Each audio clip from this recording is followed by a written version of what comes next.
website called Pick Breeder, P-I-C Breeder. You get a grid of pictures and you pick one that looks interesting to you and you click mutate, and it then mutates it and you get another grid of pictures that looks like that picture, so on and so on. You just keep hitting mutate. What Ken found was that when you had humans hitting the mutate button, these random pictures would come to resemble things like penguins and cars and skulls really fast. But if you said to someone, make this random picture into a skull, they couldn't do it. This, for me, is unutterably profound. So what it says is, pursuit of novelty, crossing the river by feeling stones, produces novelty in your own life real fast, one step at a time, and leads to a quote-unquote interesting life. But you can almost never know what you're producing in advance because you're only ever seeing one step at a time. So that's faith. But the idea is that the attractor is reciprocal. Not only are you seeing something that's interesting or that you're literally attracted to or that you love, you have to step towards it. Greetings, Future Fossils. I'm Michael Garfield, welcoming you to episode 221 of the podcast that explores our place in time. Interpreting that in as many different ways as I like to, I want to focus today's conversation on mythic time, on the cyclical meta-myth that transects eternity and the unfolding of diachronic, historical, or linear time with an arc of development, a heroic journey, as Campbell and others have described it.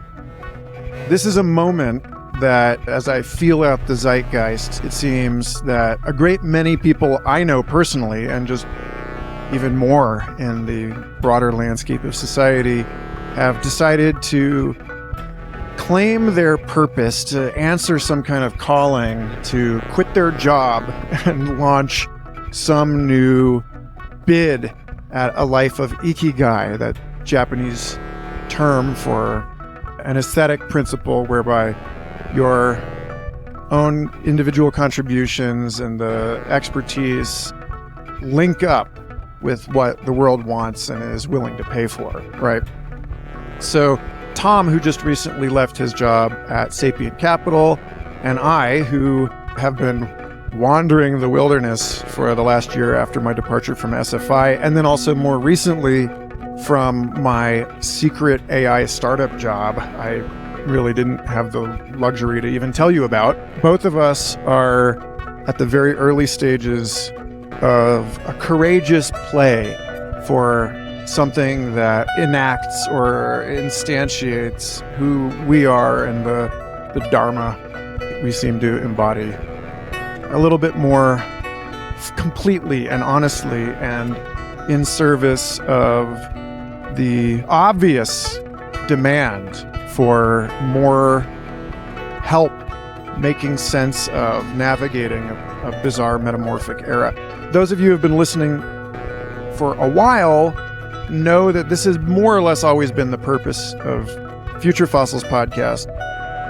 But as artificial intelligence and other technologies start to go vertical on the innovation curve, I've been thinking more and more about how important it is to focus the inquiry on something a bit more tangible or practical or clearly defined in scope. And as Tom notes in this episode, it's one thing to just follow your curiosity where it leads, and it's another thing to create a rigorous formulation for how that thing is actually helping other people and the biosphere and so on. So today, before we get started, I am delighted to announce that I have started work on a new show that will run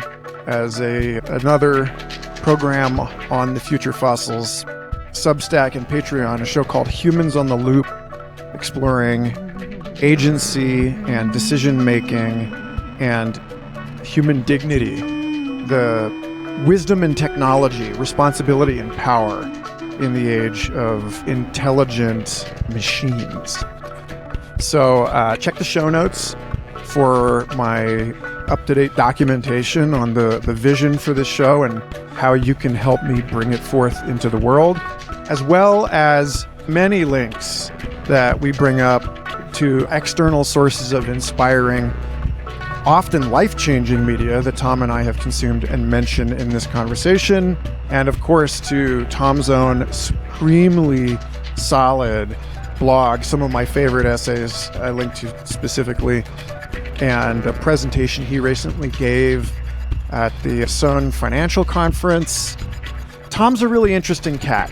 He seems to occupy this sort of N=1 category of people who are equally comfortable on Wall Street and pondering questions about the afterlife and asking about following one's heart and committing to love as the strange attractor that organizes everything that we do in our lives. So I am willing to wager that if you're listening to this show, you in some way or another feel this kind of attention or tone in your own life right now, that you feel this friction between what it is you're doing and what it is you feel that you were born to do, or the ways that you're optimizing yourself for ever more efficient exploitation of planetary resources as per the structural constraints of our demented society, and what it is that your heart wants to be doing with your life and the precious time that we have here. So if that's you, then you're in luck, because that is what this conversation is all about. And with that, I'm going to cut you loose into a wonderful recording of a day where I was apparently wearing the same shirt with Tom. Thanks to all of you for pardoning the dust as I transition this show into a video first format.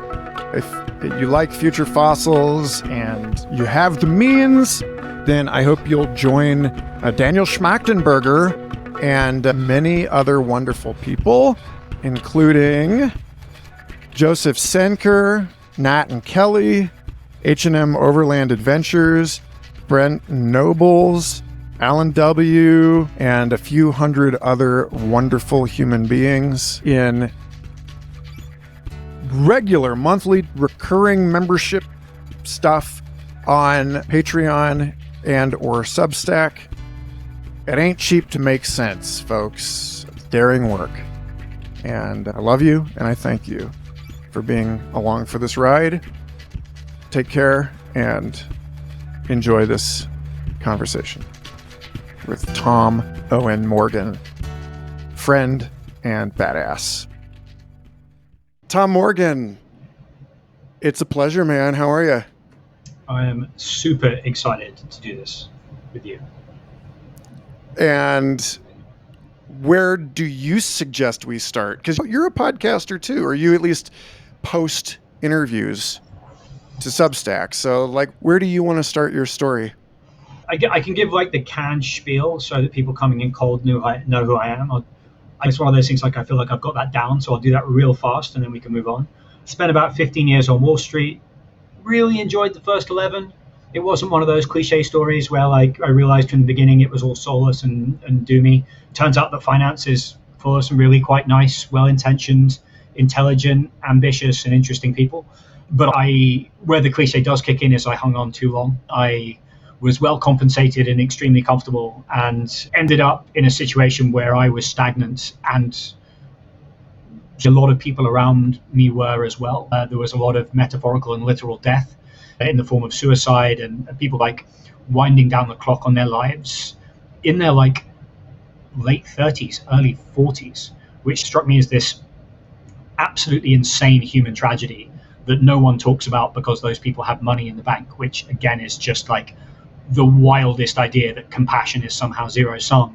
So I was looking at this from the inside and being like, this is bananas. And my mind and body started to degrade to the extent that I went through the US healthcare system and no one could provide answers because it was a sickness of the soul, as I was to discover later. But it all culminated in me basically having a Kundalini awakening stroke psychotic break on a trading floor at the end of 2017. That turned me into messianic, enlightened, insufferable for about 2 months, where I was like spiritually bypassing hard. And then the very end of 2017, a series of strange events led me into an indescribably hellish dark night of the soul that lasted just over 2 years, which we can talk about in as much detail as you want. I was then bailed out of that hell by intravenously injected ketamine in about the first couple of months of the pandemic. Managed to rebuild my psyche on the other side of that. At the end of 2020, got hired by a very forward-thinking and lovely ultra high net worth wealth manager called Sapient Capital, who saw something insane in me and in my writing because I was synthesizing science, spirituality, and finance and practicality together.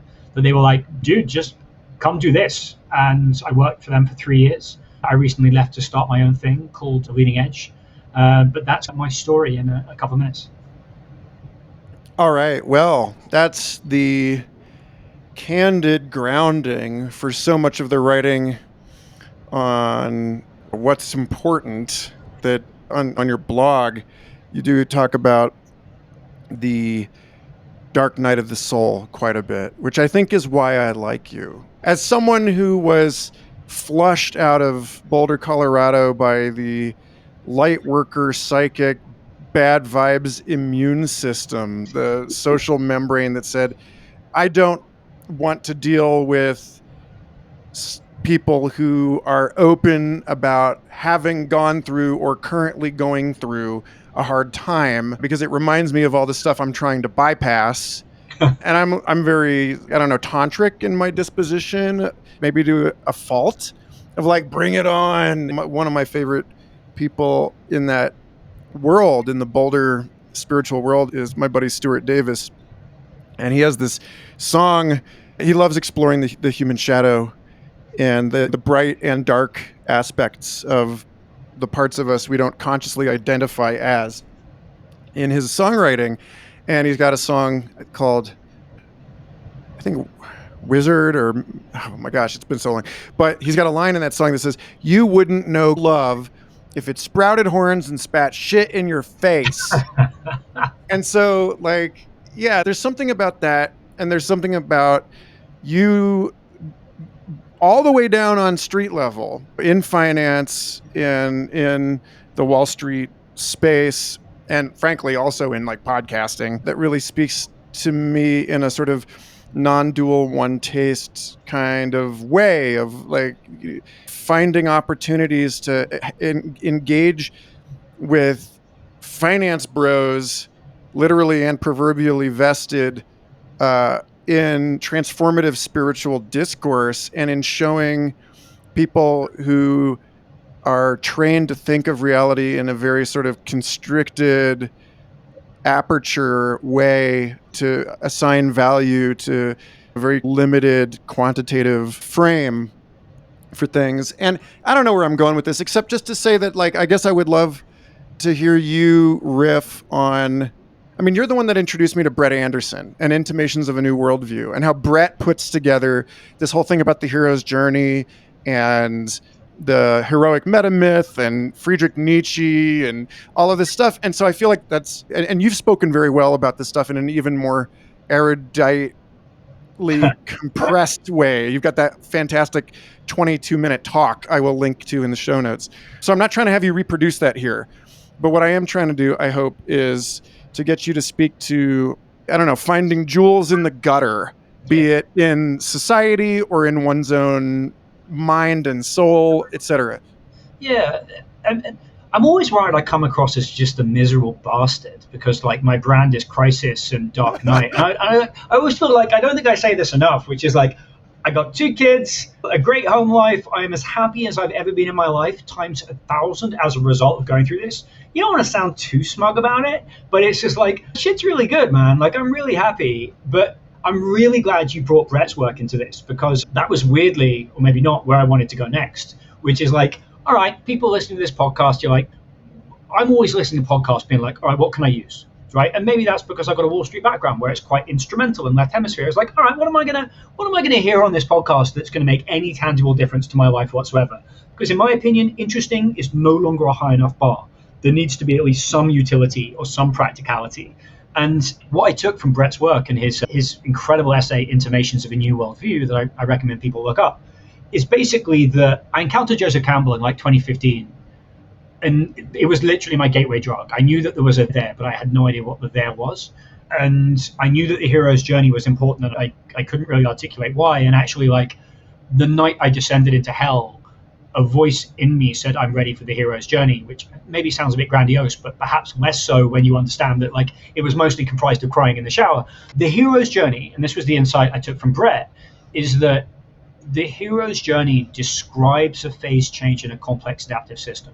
And that makes sense. That's why it's ubiquitous, and why we tell the story from the hero's perspective is like, this is how change happens, specifically complexification, and this is how you go about it in the best way. And therefore we're going to hold people up as exemplars of this process and call them heroes. So, like, we can all be subject to the same process, but we can screw it up in more or less dramatic ways. And in my case, massive screw ups all over the place, which is why I feel like qualified to talk about it, because I executed on it so appallingly. But just to give like the arc of what I'm actually talking about here, because it's mega relevant to the concept of Dark Knights, which is the hero's journey starts in stasis, which is when I'll relate this to The Matrix, because it's the one movie everyone's seen and it's probably the best hero's journey. And it's related to consciousness, where it's like Thomas Anderson is in stasis, he's bored in his cubicle monkey job, but there's that splinter in his mind driving him insane that there's something not right. And that reflects the idea that you're in a system where there's something that's breaking the model that everyone can detect, but no one is quite sure what it is. And that can be in your own life when your body starts to deteriorate because you're not taking the call to adventure seriously enough. What is the call to adventure? It's the call from Jung's anima. It's your curiosity starts to get prompted by something. In The Matrix, it's the message on the computer from Trinity, literally the anima saying, follow the white rabbit. You get this call to follow things, but due to McGilchrist's hemispheric theory, you realize that the right hemisphere is emotional and somatic and nonverbal. So you start to get this intuition to follow something. But your left hemisphere is like, well, that's incredibly dumb, and let's not do that because you'll blow up your life.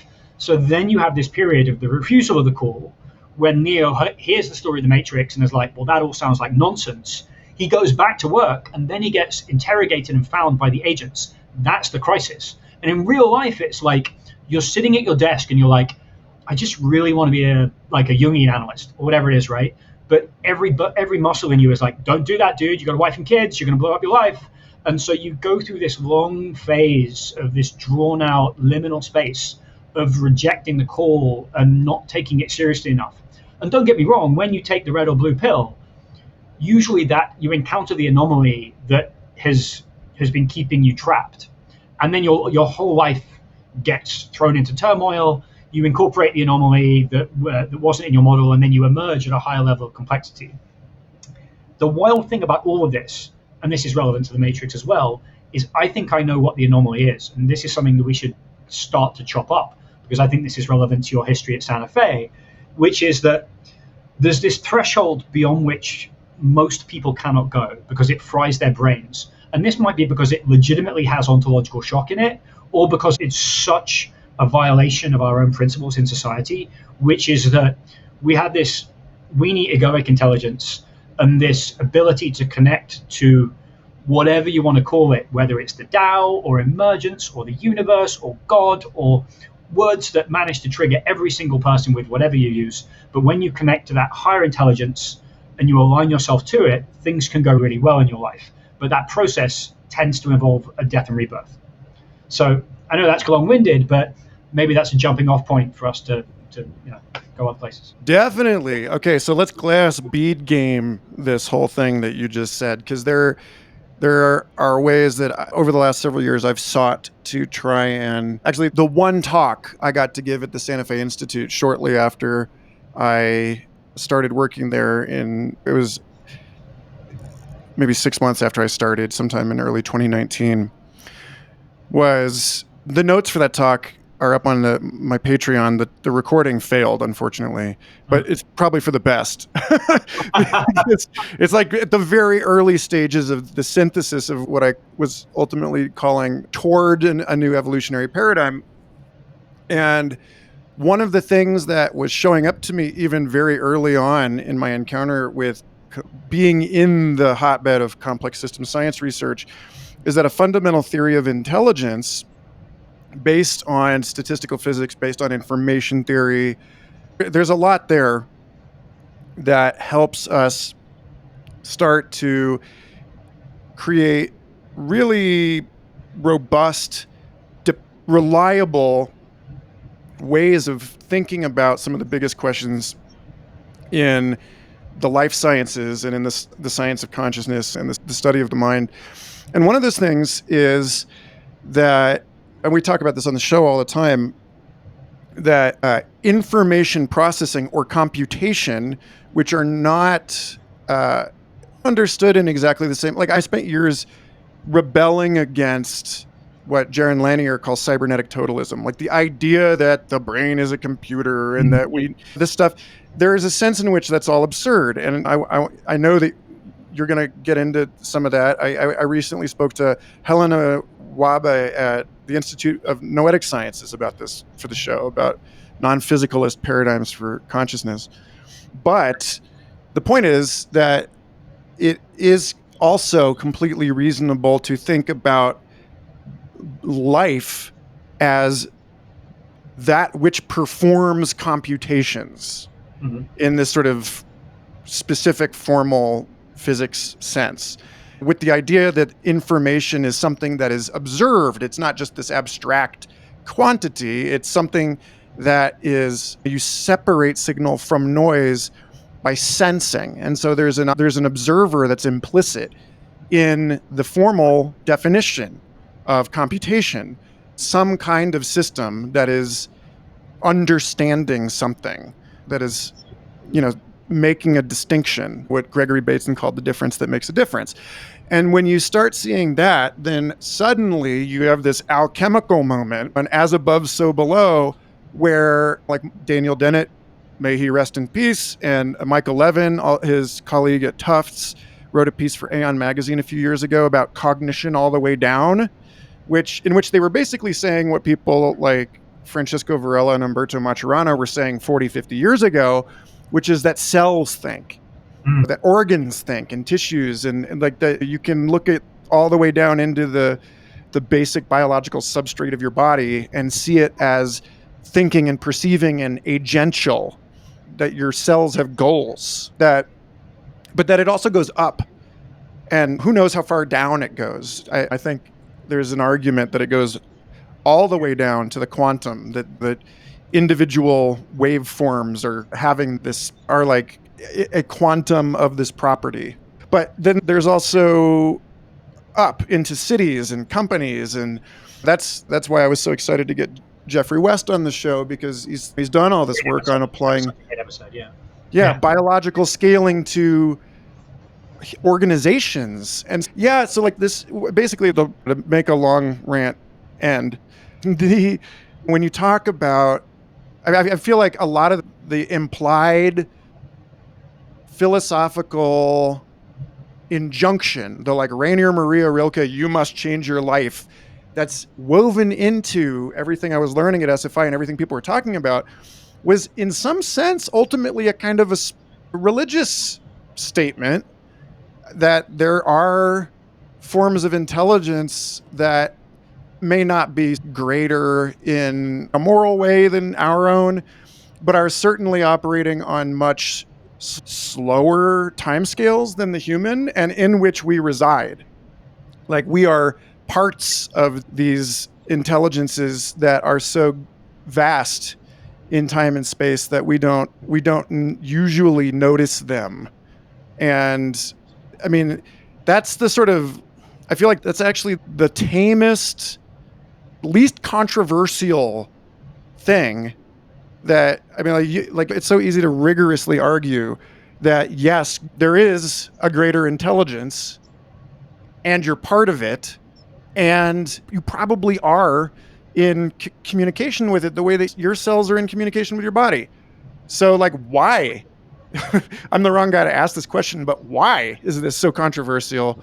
Seems like maybe more an issue of historical contingency and the various types of violence that our efforts to modernize the world and arrive at something like a scientific secular understanding of things have done to these more intuitive, holistic, systemic types of thinking. Like you're talking about Ian McGilchrist and the Master and his Emissary, and how much of what is obviously true from a certain and very common human perspective is just washed out of the accounting systems of the other, and in our world, more dominant perspective, the more reductionist or analytical. But there does not have to be a mutual exclusivity or conflict between these two ways of seeing. But yeah, there is, right? Like, and I found that McGilchrist theory has been, it's almost like a joke online about how into it I am. But like, it's the model with the greatest explanatory power of anything I've ever seen because it just conforms to so much of my lived experience. You can question the causality, like, are our brains that way because, or is the world that way because of our brains? I don't know. But the left hemisphere is competitive and the right hemisphere is not. The left hemisphere lies, the right hemisphere does not. The one comment from McGilchrist that really brought all of this home to me the most was the idea that if you experimentally suppress the brain's left hemisphere for 10 to 15 minutes, people start to see the world as animate. So the sun going across the sky, giving them energy. And if you experimentally suppress the brain's right hemisphere, people start to see living things as dead. So other humans become like zombies or furniture or machines, right? So like right there, you have this idea that if we're already too far imbalanced towards the brain's left hemisphere, and I think you can argue that we are, then we're actually radically more connected to the world, and the world is more connected to us, and the world is more animate than any of our consensus worldviews would say in the West, when this is like totally normal to other cultures. Josh Fry has that great podcast with Animism is Normative Consciousness, where it's like for 99% of human history, and for most people else us at the moment, like animism is totally normal. But yet when Western science found all these animist cultures, they were like, wow, that's magical thinking. They're all morons. Good thing we've got the Enlightenment to update their dumb worldviews. And look where that's got us. Not very far, right? Well, actually, that's not true. Let's not throw the baby out with the bathwater. Modern science has been pretty damn awesome. And got us to the moon. Yeah. Like Nora Bateson just said, is it better to colonize the moon or to worship it? Depends if there's a Nazi moon base there or anything, right? You want to be careful before you colonize it. It's more like, if you want to read something really amazing, optimistic, and I'm sure you will have done already, but it's Richard Tarnas's epilogue to The Passion of the Western Mind. And it's like 20 pages long, and it's available for free online. And the last 4 pages is where basically he talks about the masculine and the feminine. And I know it's problematic to genderize aspects of our psyche, but he talks about the Enlightenment imbalance towards the masculine as basically giving us these incredible analytical powers of discernment, so that we're going to have this hard pivot back to the feminine, but from a position of a stronger egoic base, so that when the magic comes back into the world, we'll be able to interact with it in a much more forceful, egoic and agentic way if we don't screw it up, which is obviously an absolutely monumental if. And I really like that framing because it fits McGilchrist's right hemisphere, left hemisphere, right hemisphere cadence as well, but it also allows you to look around at the dumpster fire that we've created and be like, well, actually, maybe this was all part of the plan.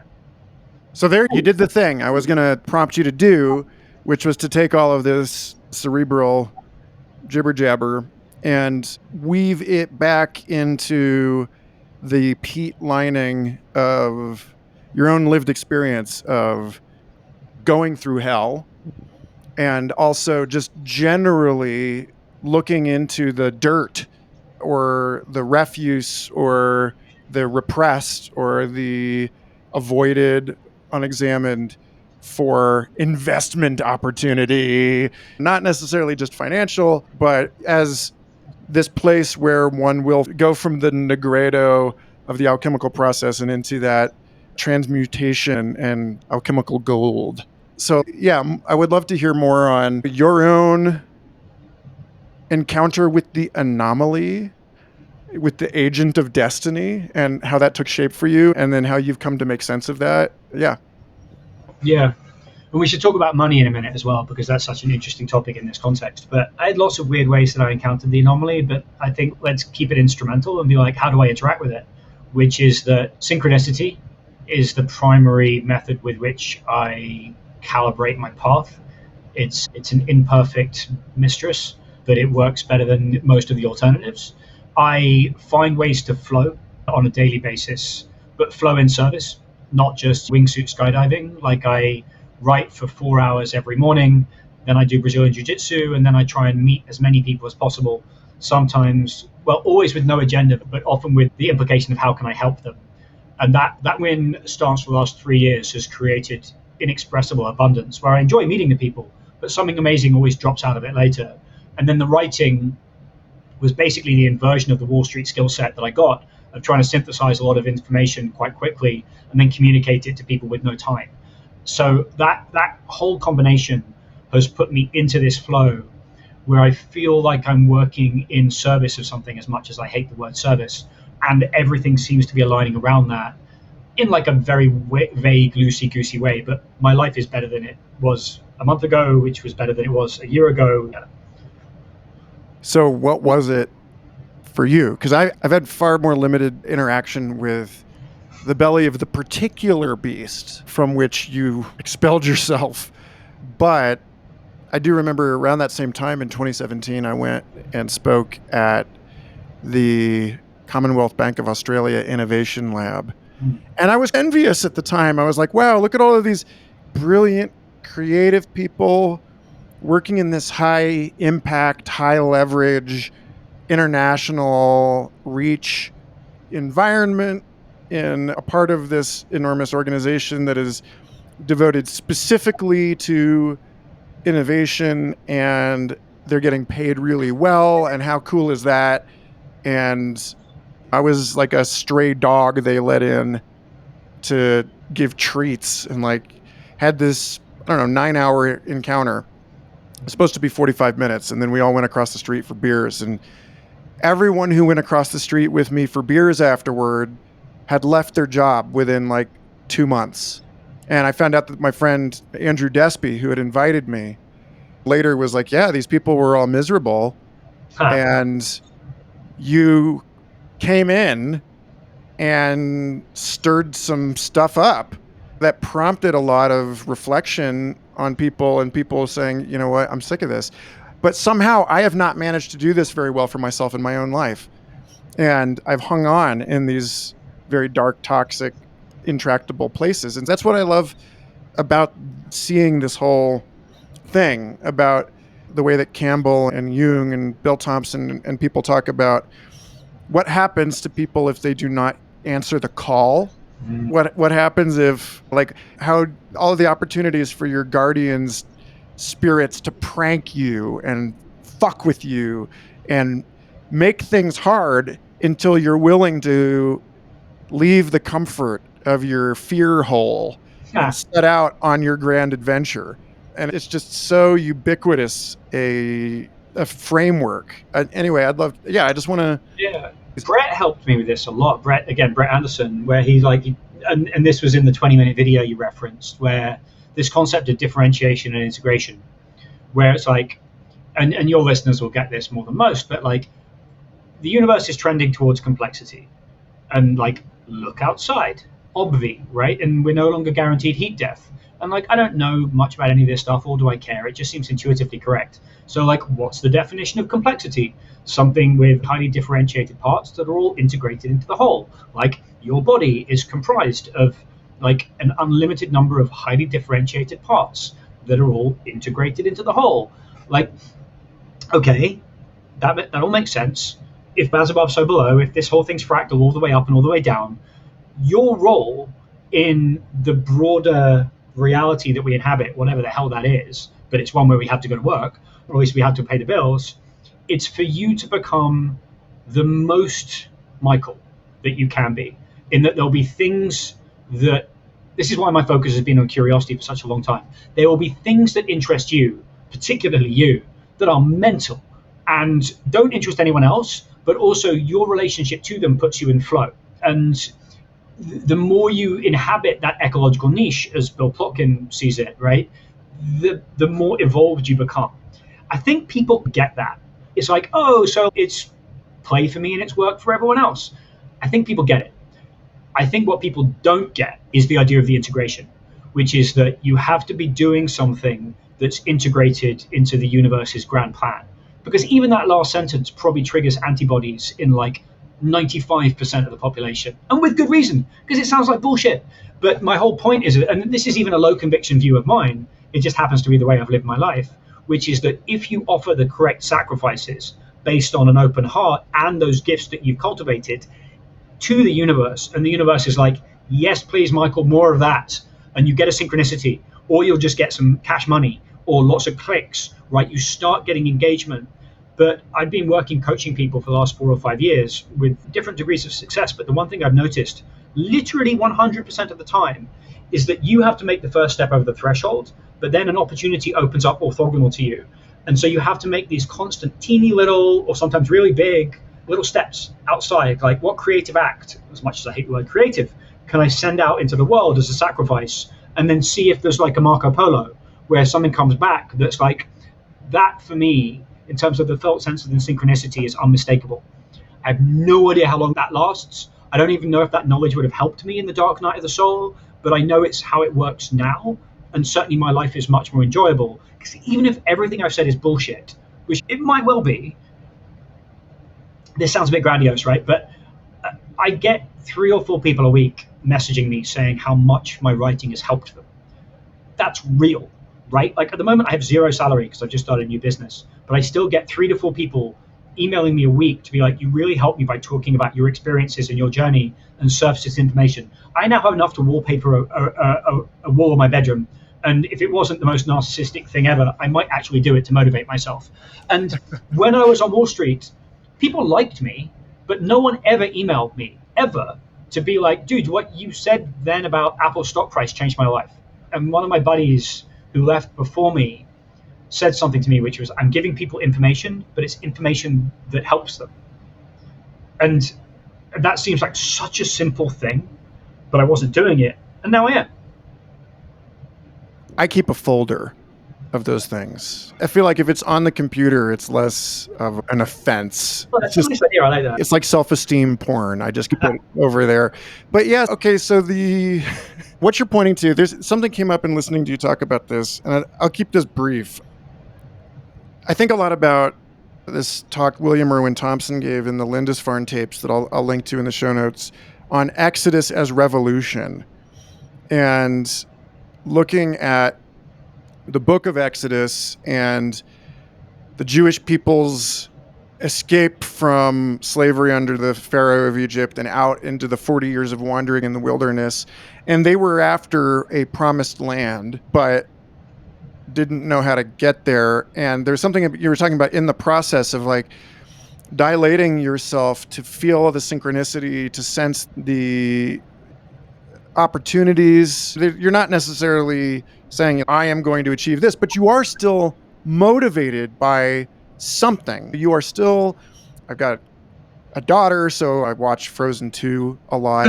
There's that whole thing of like Into the Unknown, where like Elsa can hear the voice and doesn't know where it's taking her, except it's taking her north beyond the comfort of the city. But there's this other thing, which is that there's another way in which there's great clarity in these moments. You may not know where you are getting to, and you don't know how long it's going to take you to get there, and you cannot exactly reason through it. Like Dave Snowden in the Cunefin framework talks about, there's a difference between complex, obvious, chaotic, and like an expert domain where you can easily optimize. And so like 75% of his model is don't even bother trying to assign an expert to this situation, because either it's too obvious to need one or it's non-computable. So I would just love to hear you on this seeming paradox of what it means to get clarity about the direction of one's life and to see things in a way that allows you to take what is otherwise a leap of faith into something that is just as opaque and mysterious as it is clear to you. I had a revelation a few weeks ago, and I'm going to publish this piece at some point. It's really short, and I think it says something. But it's basically like I got invited to a really exclusive financial conference at the start of the year. And I actually spent 3 months making that 20-minute presentation for it. And it was a great forcing function for the 5-minute presentation that I did at Sohn that went like a weeny bit viral. And I was sitting in this room for 8 hours a day listening to people talk about finance. And I was like, this is someone's dream. It's not mine anymore. I'm out. And so like that was a big catalyst for getting me out. But the thing that I noticed in the presentations is that 80% of the graphical representation of the world is XY charts, right? It's this very flat two-dimensional thing. And once you see it, you can't unsee it. That basically it's the water that we swim in, both tech and finance. And obviously, that's a two-dimensional world where number go up is pretty much the primary thing, right? And so if you manage your life to a line chart, number go up and up and to the right is the only thing that you need. So what happens if you add a third dimension to that? You get a fitness landscape. And suddenly a fitness landscape tells you have to go down to go up. And it tells you that the peak that you're at might not be the right peak. And it says that you have to be looking in 360 degrees. So that third dimension changes everything. What happens if you add a fourth dimension, time? That static landscape becomes a sea. And actually, the more things are changing and the harsher the environment, the more the sea turns into a stormy sea. And so suddenly you've got these 4 dimensions. All right, what happens if you add a 5th dimension? What the hell is a 5th dimension? A 5th dimension is an attractor. It's what the Polynesian wayfinder uses to get through the storm, which is something that's relational to them. Okay, so what does that mean? I often think about Ken Stanley's AI research. Have you run into this? Okay, it's great. Anyone listening to this, there's a website called Pick Breeder, P-I-C Breeder. And you get like a grid of pictures. Oh, you know this. Okay, great. You get a grid of pictures and you pick one that looks quote unquote interesting to you and you click mutate and it then mutates it and you get another grid of pictures that looks like that picture, so on and so on. You just keep hitting mutate. What Ken found was that when you had humans hitting the mutate button, these random pictures would come to resemble things like penguins and cars and skulls really fast. But if you said to someone, make this random picture into a skull, they couldn't do it. This, for me, is unutterably profound. So what it says is, pursuit of novelty, crossing the river by feeling the stones, produces novelty in your own life real fast, one step at a time, and leads to a quote-unquote interesting life. But you can almost never know what you're producing in advance because you're only ever seeing one step at a time. So that's faith. But the idea is that the attractor is reciprocal. Not only are you seeing something that's quote unquote interesting or that you're literally attracted to or that you love, you have to step towards it. Otherwise, you're just orienting in whatever direction, like, oh, that thing over there is interesting, right? And I guess now I want to roll. My big problem with a lot of the content that you and I are adjacent to is that they think interesting is enough, and it's not. So like UFOs, right? UFOs are a really interesting topic, but I think everything should be in this 3-stage process where it's like, where are our maps of reality incomplete? What needs to be added? And then how are we going to act differently as a result of fitting in that map? Once the anomaly is in the map, how are you going to act differently? And for me, UFOs, right? Okay, so we don't think UFOs exist. We find out UFOs do exist. How do we act differently? Apart from maybe being enslaved, right? Like, it's for me, it's like an interesting topic, but it goes in the too hard pile because although it's interesting, there's no action. Whereas to go back to the example I just gave, like, okay, we're managing in 2 dimensions, but attractors are a thing, and you experience attractors by literally what you're attracted to or curious about. If you move towards those, your life will change. That for me is like hyper actionable, and you can do that in your own life in like some reasonably specific ways. And this is the content that I'm looking to produce and elevate and cultivate right now, because you need those 3 stages. Okay, so I'm actually I love this. And you, whether you meant to or not, you provoked me to respond to your rhetorical question, because Terence McKenna used to compare his Jungian interpretation of the UFO as a symbol of the destiny of human evolution, Mm. which may very well not be a complete sort of adequate interpretation of the phenomenon, but it's certainly part of it. It's certainly part of the conversation that's been going back with this since the beginning of this in the United States and the West roughly 100 years ago. And McKenna used to talk about the way that the UFO appears at a certain moment in history in a really intense way when we are starting to become aware of ourselves as a planetary phenomenon. Mm. Right when we move out of a principal concern with nation states and into global information structures and governance and the everyone downstreamness of nuclear war and all of these different concerns. And he said, it's like being adolescent and you're a boy or girl and you discover the opposite sex. And at first it seems like, oh God, like you realize that the kid you were hanging out with, your best friend, is suddenly an alien, that there is an other. Like I was surrounded by girls as a little boy. I wasn't thinking about it. And then suddenly one day there was this thing. It was like, oh, you're, and it wasn't just me, it was them too. They were like, oh, I don't know if we can just go on treating this as we got to think about what next. And that what nextness, I think, again, Stuart Davis wrote a great piece about the phenomenon. And I may have shared it with you already. I will certainly put it in the notes. No, it was great. Yeah, that phenomenon as, is this a control system or is this a developmental driver that leverages ontological shock in order to get us into something else? And so I think, like whatever else one might say in your scaffold you just laid out, the, okay, now whatness, like what is this for? How do we respond?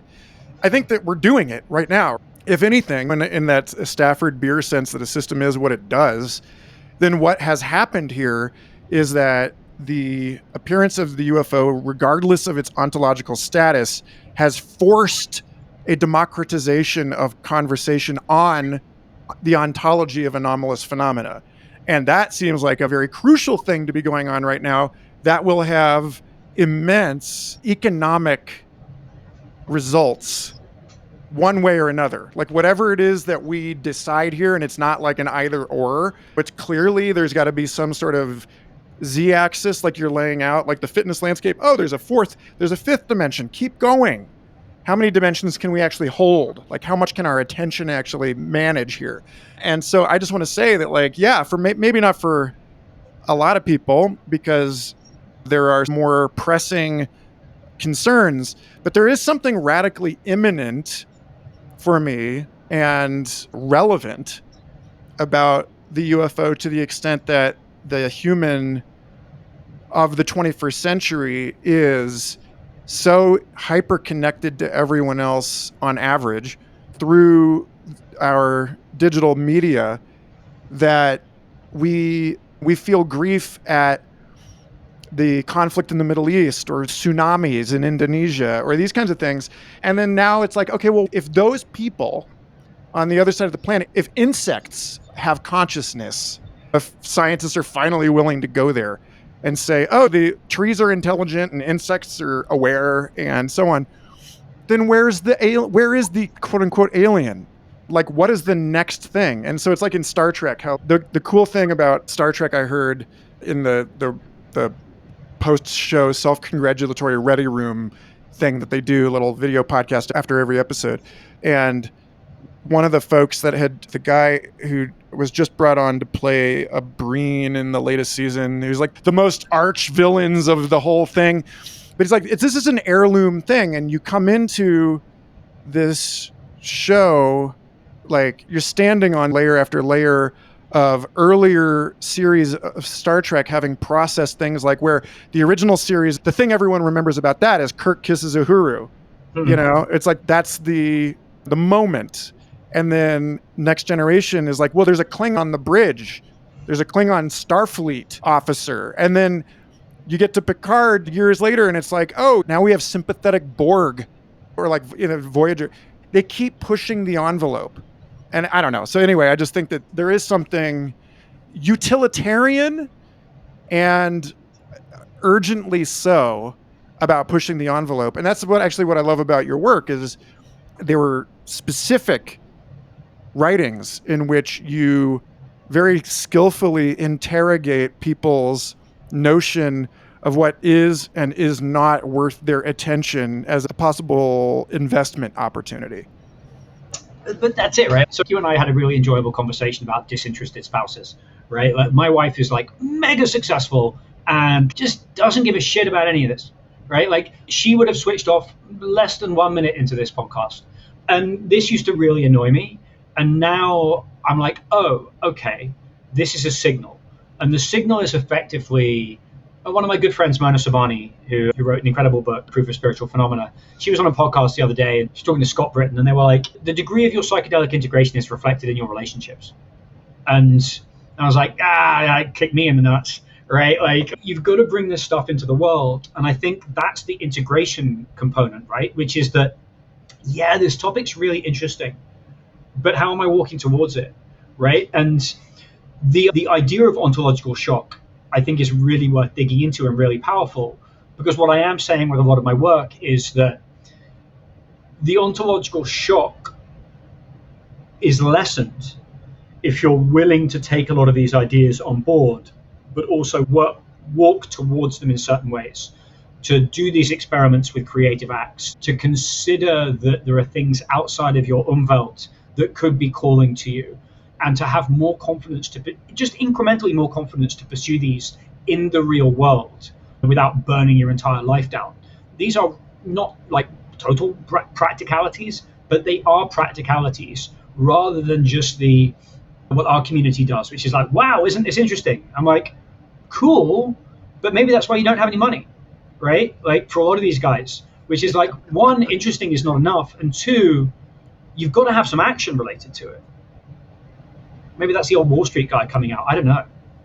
Well, okay, so that's the thing. I was actually just sharing Alison Gopnik's work on the explore-exploit tension with some friends with whom I'm trying to organize something to move this out of the courtship phase and into some serious dating between people who share very strong aligned set of values and want to know what it might look like to work together on a professional basis and so much of the first week that we've been talking about this, there's been this really intense need for interpersonal processing on precisely this thing where like some of us don't have jobs or are willing to give up jobs and then put ourselves in very precarious circumstances in order to pursue this collaboration.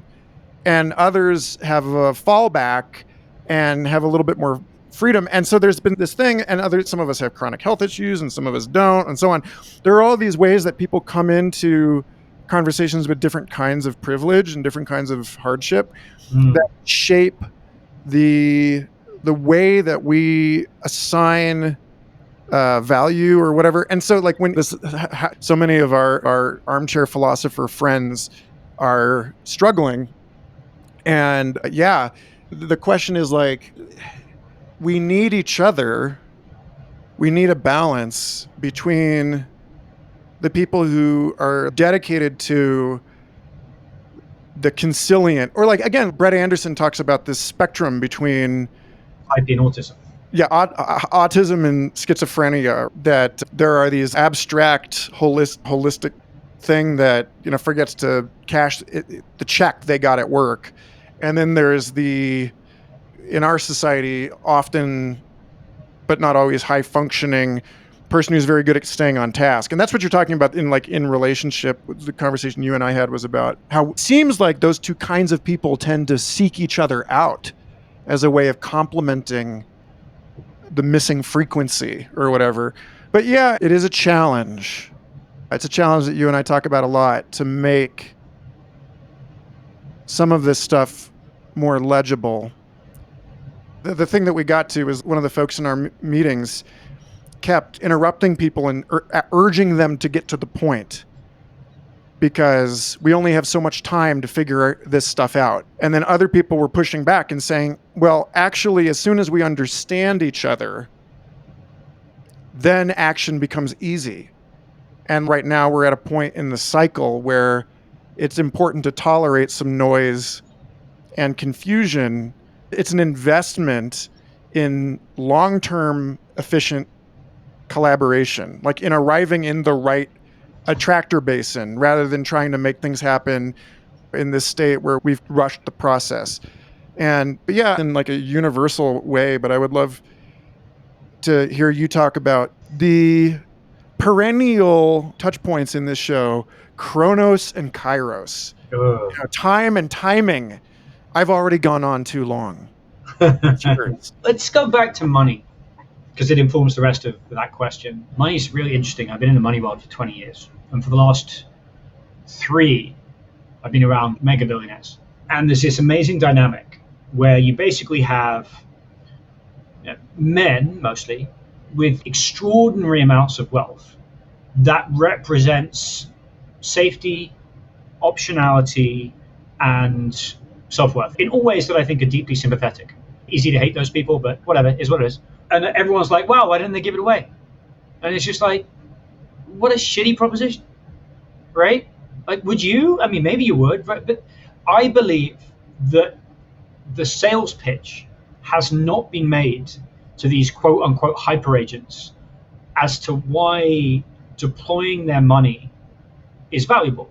Because on the other side of the spectrum, over the last 12 months, I've met, let's say, 80 people who are doing valuable things in the archetypally feminine, creative, fertile, generative aspects, whether as practitioners or thinkers, that are living hand to mouth or worse, right? And that discrepancy is super interesting because some of those people are allergic to money and ineffectual and like just not going to make it, right? But I would say more than 30% are gifted, and it's just the market clearing price hasn't been set. So I'm like, well, why not? And I think it's because I literally spent months and months thinking about this, where it's like, all right, what does the man who has everything want? And usually they've hit a wall, right? That no one's going to change their mind while they're accumulating wealth and momentum. But mostly, like around about, I'm 43, around about my age, give or take 10 years, people hit a wall of some kind. And then they aren't offered an alternative trajectory, that inversion in service of the anomaly that we talked about, right? But if people could be shown that there were both practices and people that could help them with that miserable and painful inversion process, I feel that people would be willing to deploy their capital from this dead masculine to this very living feminine. I've spoken to like a lot of people who are very hot on this theme, like Jim O'Shaughnessy, who I'm lucky to count as a friend. And he's like, there's a 5 to 10 year wave, tsunami coming when people that can show that they actually generate that value to very rich people in the form of returning them to purpose and aliveness and wisdom can capitalize on that without being like rent seeking or disingenuous. I mean, like I've just bet my life and career on my own project that this is possible. And I think this is insanely exciting because the amount of static money is in the trillions, particularly in the families. Like this isn't a private equity proposition. This isn't a public equity proposition. This isn't a venture capital proposition, but it is a family office proposition where it's like you're confused and you've got an heir coming in of some age right now that is mega confused and you don't want to hand him the keys when he has no idea what he's doing with his life. And again, I'm using the he pronoun because it mostly is he's. And I just feel that there's this supply and demand mismatch that is waiting to be filled. And if it's 0.00001% of that wealth, it's going to make people stunningly wealthy in service of something amazing. So this is what I talked about with Roland Harwood in, I think, episode 191 and Robert Poynton in 196, because both of them occupy this space that I would call like B2B psychopomp, where they're like Charon across the river of souls for people in the C-suite. And I feel it. Like, how do I graduate from being the snotty-nosed brat running around underfoot in my dad's travel industry annual conferences to being somebody that can perform a kind of hermetic and hermeneutic assist for these folks who have done remarkably well to optimize themselves in a particular way. And it's so funny because like over the years, I've been working in the festival spaces and psychedelic underground and all of this sort of weird, messy countercultural stuff, if you can even talk about the counterculture anymore. There's a lot of resentment. Like when Occupy was in its thriving moment, and there was a lot of 99% versus the 1% stuff. And I was like, well, okay, that's still a sort of paranoid fantasy. You're still not making the Robert Anton Wilson turn from paranoia into metanoia, where you recognize that you're part of the globalist conspiracy because you're no less hooked into all of these supply chains and speculative finance systems. I mean, you may be lower down on the power curve, but we are all something that the planet is doing, and none of us have escaped the causal graph of being inside the planet, including its atmosphere and so on. It's like none of us have ever meaningfully left this thing that can be regarded as a single entity. So why are we thinking about it in this way, other than the fact that we have to overcome a bias based on an increasingly apparently obsolete myth of an evolutionary origin environment? And yeah, so this thing about these relationships, I think that this actually comes a lot also from the world of nonprofit development, where you're trying to recruit people into the mission of an organization. And these are people that have some kind of philanthropic concern. They're not expecting a financial return on an investment. They're doing, like Jim talked about on your show, they're aspiring to Carnegie levels of giving back in some way, even if it is arguably, in some of these cases anyway, just to make themselves feel better or whatever. The point is, there's so many different motivations. All of them can be recruited into something more ecologically and socially beneficial. And yeah, it is insane how much static wealth is just hanging out. And there's like, I love like Bucky Fuller talking about being the trim tab on an airplane, not the whole rudder, just that little rudder on the big rudder. Where are the points of leverage? Like if you're listening to this and you consider yourself a competent, if you know, not necessarily brilliant, a competent systems thinker, right? Then here's an opportunity to flex your left brain and ask yourself, where can I do the least to accomplish the most in the bridge building or placemaking or place keeping work of healing Moloch, right? Like healing the coordination problems. And that starts with something my dad talked about in his 40 plus years of working in travel. He said he became a real ardent advocate for citizen diplomacy through tourism. And so like whatever can be said about tourism and colonialism, et cetera, there is this other thing there, which is that through opening oneself to an encounter with the other, quote unquote, traveling and really seeing the places you go and the people who live there, not just ensorcelling yourself in the constructed niche of comfort that is possible in modern travel, but really allowing yourself to move over the land and through the culture space. Then you realize everyone actually wants the same thing, which is a better world for their kids. We may disagree about the fine points, but suddenly you have the seed crystal of a we, and that can be enough to move billions of dollars. So yeah, I would love for you to talk more about, again, money and time and the way that these things are and are not appropriately joined in our thinking. Well, weird thing to say, but I feel like you'll get it. I had this spiritual experience and I tried to reinvent myself multiple times in quote unquote meaningful directions. And at one point I panicked and I went back into a company that sold credit card data to hedge funds. And it was like everything that I enjoyed about the previous job, selling investment research, but stripped of even the ability to synthesize, because it was all just selling data to quants, right? So it was a great job. Mean no disrespect to my employers, it's a great business, but it was just the opposite of what I should have been doing with my life. And while I was there, sitting at my desk for 12 hours a day, completing the internet, I read Scott Alexander's Meditations on Moloch. And it was like a spiritual experience for me. It was the scariest thing I've ever read. And it still is the scariest thing I've ever read. Because at that point, I felt like I was experiencing Moloch as an archetypal force. And for those of you that don't know, like Moloch is the god of zero-sum games, a Carthaginian god of child sacrifice. And you talk about the better world for our children. And Moloch gives you power, and all he asks for is life, right? And I was sitting there at 12 hours a day and was profoundly mentally ill and was having a son, and I was destroying myself for the sake of the money that I thought I was earning him to give him comfort. And it was, obviously this is like an impossible moral balance, but I felt at that time I was literally surrendering life for money. And this is the extreme of the dead masculine money energy. But also, like, to the point, people don't know how to then deploy that capital in a way that isn't just wasting it with no quote unquote ROI.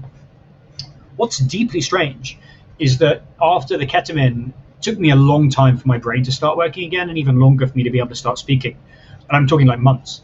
And the first article that I felt like I had the mental strength to read was Scott Alexander's Studies on Slack, which I did not know this at the time, was released in May of 2020 and is the companion article to Meditations on Moloch. And because Scott's, God bless him, a rationalist, it's much harder to, it's not as clear what it's about, but it's essentially about this idea that if you create space in a system, instead of that being dead space, something can grow into it.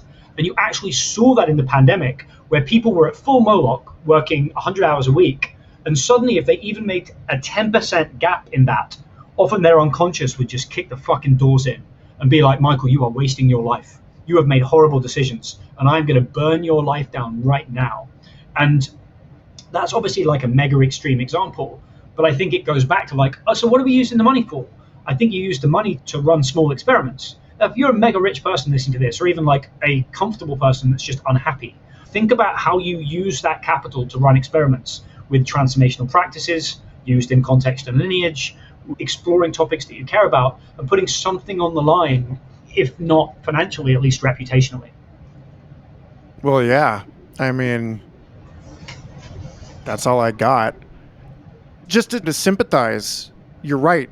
I feel like things got real for me when I became a parent. And I'm only now, over 5 years into this, at a point where I felt capable of stepping out of the vampiric contract that you're talking about. And again, I mean that with no disrespect to former employers. Yeah. Right? Like, I am someone very motivated to align myself with mission-driven work. And I believe very strongly in every project I've ever been a part of. At the same time, it's a very personal thing to be out of alignment with something like that, or to have to question yourself about, why is this so hard? And why do I feel like I am enduring this thing? Or why don't I love this job? Or why doesn't this job love me? Or why am I really here? And I've worked for some great people, and I've had some really great conversations with people about the compromise inherent in, it's like a spy, right? Like, there's a reason they tend to pick spies without kids, because they don't want people to have leverage over you. And when you have that really intense, profound biological mandate to care for something, someone, it can be just an idea, right? It can be the muses telling you need to finish writing this book. It doesn't have to be a person.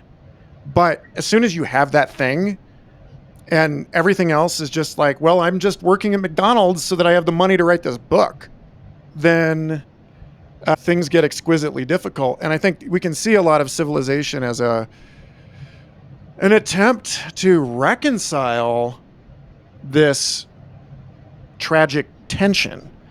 Yeah. The quote I like most to mess with people, including myself, is from Carl Jung, which is there's no greater burden a child can bear than the unlived life of the parent.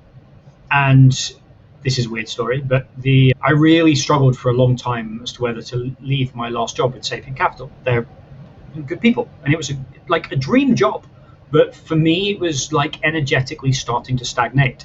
And I write for a living about respecting the power of your curiosity. Like, fate always puts you in a position to see if you follow your own advice, but I vacillated for a very long time because I was being so handsomely paid to do a job that was like ludicrously amazing. It was just no longer quite right. And anyway, the morning after I finally decided definitively to quit, and then did quit, that Sunday night into Monday morning, I had a dream. And in the dream, there was a UFO. And I'm not a UFO guy, but just in the dream, there was a UFO. And the UFO stopped in front of me and beamed me full of energy. And at which point, I woke up, like jazzed up full of energy, and I wrote an article. And that article was called The Great Betrayal. And it's on my Substack. You guys can go check it out. But basically, it was about this idea that's probably the most ludicrous idea that we can consider. And if you bring it up to people, it makes them so crazy angry. And this is the idea. The idea is that if you manage to find that intersection of differentiation and integration and leaped into it, you would be held. And it's not a privileged thing, right? People respond with, okay, that's okay for you because X. No, the guy cleaning the grill at Taco Bell, the same applies to him, that if he can find that mix, whatever it is, he will be held. And particularly in this culture, if you raise the possibility that whatever reality we inhabit is actually intelligent enough and has enough agency to arrange a featherbed for us rather than an abyss, that would change. That would be the anomaly that destroys the current paradigm. That basically, if everyone realized overnight that they could actually follow their bliss, right? Zero accountants, no one working in certain industries, like we're talking full reconfiguration of the global supply chain. And that's why it's such a crazy heretical idea that at the moment seems to be given only to people with means. And I'm like, fine, I'll speak to those people first, right? I'll be that person first. But this idea that there's a great concept of Satan in Dante's Inferno was in the final circle up to his chest in ice, and his sin was betrayal. And I think about that as betrayal of love, that we basically all have this love we can align with, that is the pursuit of what we love in terms of that interestingness idea. If you have the faith to pursue what you love, you will be set free. And if you don't, you will be frozen in ice because you are betraying God's love. And your reward for that is no flow. I'm glad you brought us to love. I wanted us to get here. I'm going to take a short detour just because you brought up the up to your chest in ice. I had a real moment, I don't know, maybe 15 years ago. It was one of those things that happens when you're on mushrooms camping, and you have a small idea that there's just enough, the attention manifold has been flattened enough that you can really just drift into that and give it serious consideration, which was that I was reminded, because we were camping next to this tree that forked into two trees, that a field ecology class I had taken in college taught me in a tree counting exercise we did out at this nature preserve in Kansas. There has to be a way to break up the living complexity of the forest into a spreadsheet so that you can do things. You can say, hey, there are this many trees in the forest of these kinds, and then how do we encourage diversity and so on in this area? How do we conserve it? The way that forestry rangers and field ecologists count trees is if the tree splits into two trunks below your chest line, it's two trees. If it splits above your chest line, it's one tree. And I was like, well, that's funny. That's like, you're going to get a different count if you send a 5 foot tall person out into the woods than if you send a 6 foot tall person into the woods. But there was something beautiful about that really stuck me for a while, which is that it's at the level of the heart a person must make these discernments about how we're going to count one tree or two, one world or two. And so, yeah, with that, I would love for you to bring us to a glorious conclusion with your reflections on love. A climax, if you will. Yeah, I'm actually writing a piece at the moment revisiting this theme of hearts. There's got to be a there with all this, right? Like, love is the worst word on earth because we use the same word for people we want to have sex with about how we feel about our Labrador, right? Like, there's so little linguistic precision. One of my favorite, probably untrue stats is that Sanskrit has 96 words for love, right? Think about how they can calibrate to their environment if indeed attractors are a thing and what you are attracted to is the best guide of where you should go in life. My favorite quote in my life is follow your bliss and doors will open where only there were walls, right? Follow the attractor, see if there's a synchronicity, you're on the right track. I believe, and I've been able to find sketchy research in support, that the heart is some kind of a electromagnetic transmitter and receiver, or is at least connected to those emergent forces in a way that the brain maybe merely interprets. And it can't be a coincidence that every single idiom in our culture about open-hearted, full-hearted, wholehearted, heart's desire, everything associated to relevance, character, quality, path, truth, all situates around the heart center, which is connected to your brain's right hemisphere. It's connected to the outside world. There's something there. Maybe any individual one of these studies is bullshit, but all of them being wrong, and every indigenous culture being wrong, and every indigenous culture that talks about chest-centric cognition, is it all wrong? And one of the things that I like is that whenever something gets called pseudoscience, for me it's now like a mega Streisand effect. And like all of these heart-centric things are like labeled pseudoscience. Synchronicity is labeled pseudoscience. Integrated information theory is labeled pseudoscience. Like Sheldrake's morphic resonance theory is pseudoscience. Graham Hancock's work is pseudoscience. I'm like, great, all of them might be radically incomplete, but they're super interesting and they're pointing to something. And all the heart shit that's labeled pseudoscience, I'm like, yeah, the studies are probably wrong, but there's something there. You're only making me want to learn more. Right. Like, don't read that book, you say? Okay, great. Don't hit that red button.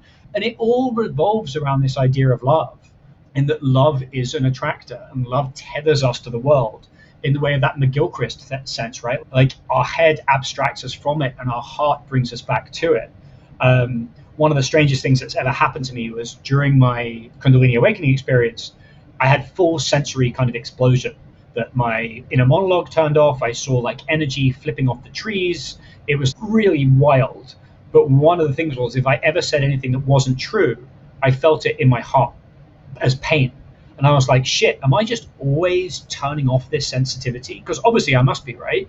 And it was like this sudden dissonance. It was like, oh, you're saying something that doesn't conform to truth. And that was a big deal for me and has stayed with me ever since, even though unfortunately I don't get the little wiggles every time I lie. So you just did the thing. You quit your job. Yeah.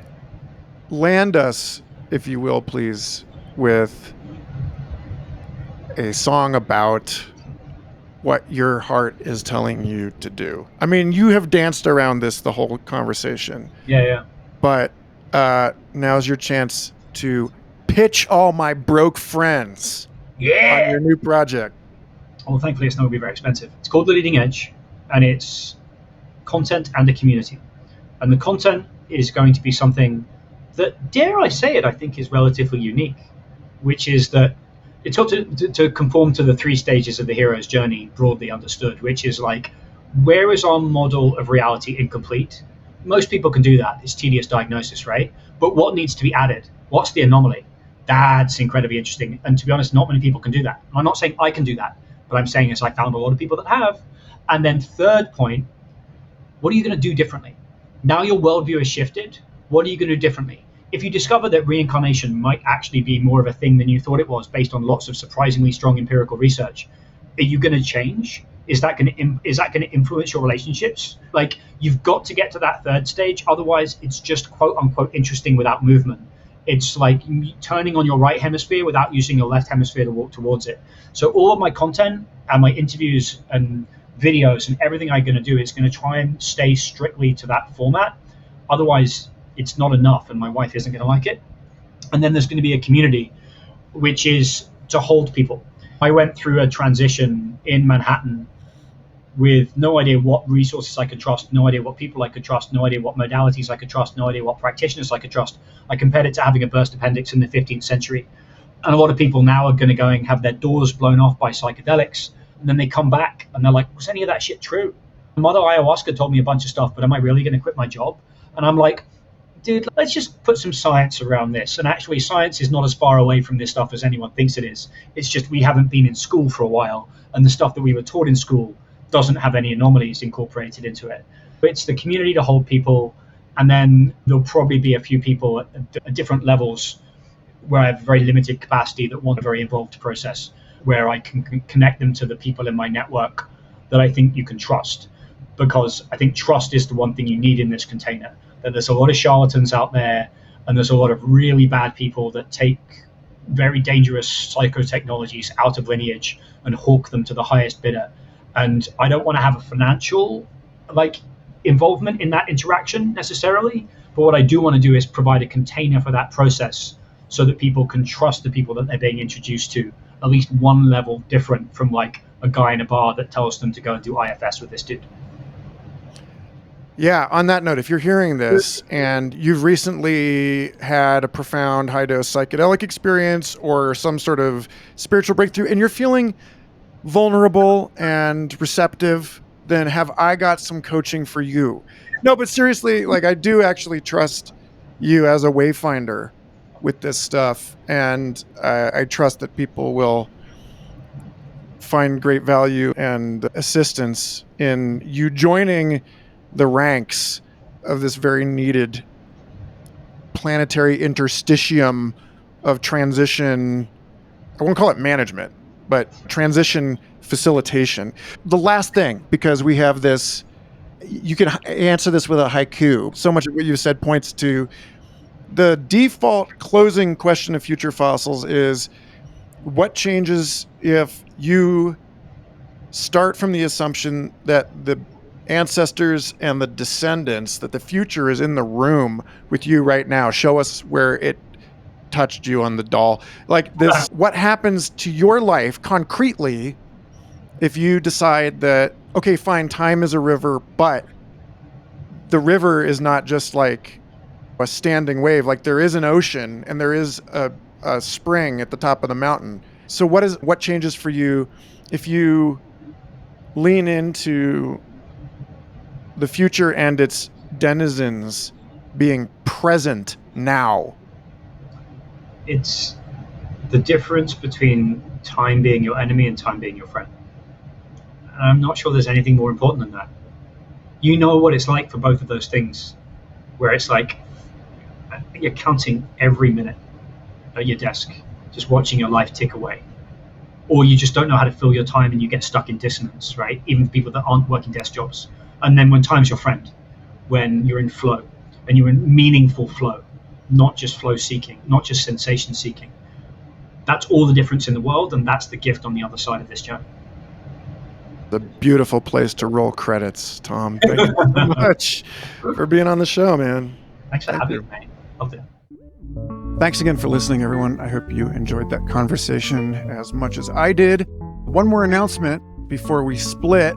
My friends and I, who recently co-facilitated the Embodied Ethics in AI course, including Andrew Dunn and Turquoise Sound and several other wonderful people, are now co-moderating a new Discord server on Wisdom and Technology that I hope will act as a kind of social reactor for everyone interested in the kind of concerns that I mentioned surrounding my new project, Humans on the Loop. You can find a link to that server as well as to the OG Future Fossils Discord server and Facebook group in the show notes. and we would love to have you in there. There's a groundswell of caring and intelligent people starting to cluster around these topics, and I feel a strong calling to do whatever I can to help encourage a livelier commons in this space. So yeah, join in on that. And again, if you want to help me get Humans on the Loop to cruising altitude, or just help me keep the lights on here at Future Fossils so that you can continue listening to my kids screaming in the background of every episode, I appreciate all forms of support, financial or otherwise. Stay tuned in the weeks to come. We have episodes coming up with Timothy Morton about their extraordinary new book, Hell in Search of a Christian Ecology, as well as Joshua DiCoglio on scale theory, Helena Wabe of the Institute of Noetic Sciences on non-physicalist theories of consciousness, Andres Gomez Amilson of Qualia Research Institute on fundamental psychedelic research, and much, much more. michaelgarfield.substack.com. And with that, take care, y'all.